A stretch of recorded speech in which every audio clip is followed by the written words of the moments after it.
আপনারা তো ক্ষীরের, নারকেলের পুরের, সন্দেশের পাটিসাপটা অনেক খেয়েছেন, কিন্তু আজকে আমি করে দেখাবো শাহি গাজরের পাটিসাপটা। এটা বানাতে কিন্তু একই জিনিসই লাগবে। চলুন শুরু করা যাক। প্রথমে ব্যাটার বানিয়ে নিচ্ছি। তার জন্য আমার লাগবে 1 কাপ চালের গুঁড়া, হাফ কাপ ময়দা, হাফ কাপ চিনি, 1 চিমটি এলাচের গুঁড়া, সামান্য লবণ আর হালকা পরিমাণ মতো গরম দুধ। দুধটা দিয়ে ভালো করে ব্যাটারটা তৈরি করে নেব। এখন এই ব্যাটার থেকে আমি কিছুটা তুলে রাখছি, সেটাতে ইয়েলো ফুড কালার মিশিয়ে নিচ্ছি। 10 থেকে 12টা কাজু কিশমিশ কেটে নিয়েছি।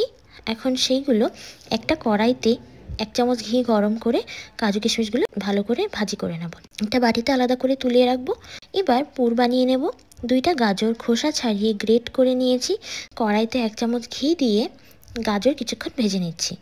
এবার ভাজা গাজরের মধ্যে 1 চামচ তরল দুধ আর 1 চিমটি লবণ দিয়ে দিচ্ছি। এখন ঢেকে দিচ্ছি সিদ্ধ হওয়ার জন্য। সিদ্ধ হয়ে গেলে গাজরের 3 চামচ চিনি, আপনারা যেমন মিষ্টি খাবেন সেভাবে দিয়ে নেবেন। মধ্যে 1 চামচ গুঁড়ো দুধ আর ভাজা কিশমিশগুলোও দিয়ে দেবো। তারপর ভালো করে নেড়ে চেড়ে নামিয়ে নেব পুর। এবার পিঠা বানানোর জন্য একটা ফ্রাইং প্যানে ঘি ব্রাশ করে নিয়ে ফুড কালার দিয়ে যে ব্যাটারটা গুলিয়ে রেখেছিলাম সেটা ভালো করে ডিজাইন করে নিচ্ছি। তারপর সেটার উপর সাদা ব্যাটারটা দিয়ে দিচ্ছি। তারপর এটা যখন হয়ে যাবে তখন এর ওপর পুর দিয়ে একে একে পিঠা তৈরি করে নেব।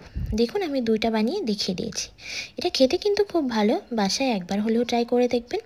আর কেমন লাগলো সেটা অবশ্যই কমেন্ট করে জানাবেন। যেহেতু গাজরের শাহি হালুয়া, তাই এটার স্বাদটাও কিন্তু শাহি রকমের, খেতে খুবই ভালো লাগে। বাসায় সবার খুবই ভালো লাগবে, বড়দেরও খুব পছন্দ হবে, ছোটদেরও খুব ভালো লাগবে। ভিডিওটি ভালো লাগলে অবশ্যই লাইক করে দেবেন, কমেন্ট করে জানাবেন, নতুন হলে সাবস্ক্রাইব করে দেবেন।